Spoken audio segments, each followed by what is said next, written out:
Lorsque le Tout-Puissant fera comparaître les rois et d'autres puissances devant son tribunal, il nous associera à toutes les activités judiciaires. Car la volonté du Seigneur est que tous ceux qui sont nés de nouveau collaborent et prennent part à tout ce qu'il entreprend. Si nous sommes vainqueurs, cela s'accomplira dans nos existences et nous deviendrons les instruments de Dieu dans l'exécution de ses jugements. Nous recevrons même l'autorité pour juger les anges. Ne savez-vous pas que nous jugerons les anges? Et nous ne jugerions pas à plus forte raison les choses de cette vie?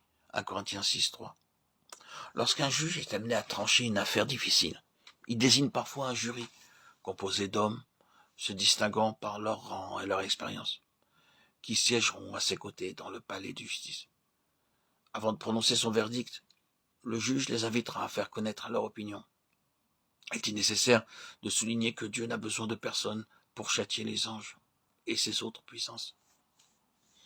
Il est parfaitement informé, et nul mieux que lui ne saurait déterminer la rétribution de leur forfait. Nous, par contre, ne connaissons pratiquement rien. Nous-mêmes avons maintes fois désobéi et déplu à Dieu. Et cependant, son bon plaisir est que nous soyons ses collaborateurs, lorsque les puissances les plus élevées de l'univers comparaîtront devant lui. L'issue de toutes ces choses est que nous régnerons avec lui.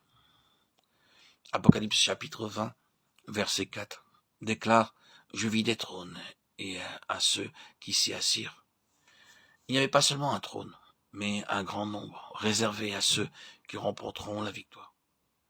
Il apparaît ainsi que les vainqueurs seront, dans un premier temps, associés à Dieu dans ses jugements, et ils régneront ensuite avec lui. Le Seigneur avait décrété que le roi Nebuchadnezzar serait son partenaire pour punir les Juifs. Mais le monarque abusa de ce privilège lorsqu'il traita le peuple d'Israël avec cruauté. Et il encourut la colère de Dieu.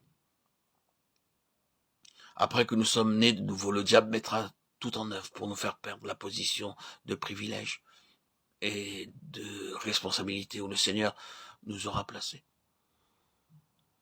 Après que Nebuchadnezzar a appris cette leçon et que le sceptre lui a été restitué, il déclara « Je fus rétabli dans mon royaume et ma puissance ne fit que s'accroître. » Auparavant, il plaçait sa fierté dans des splendeurs terrestres, éphémères, ne se souciant pas du fait qu'elles existent pour un peu de temps seulement.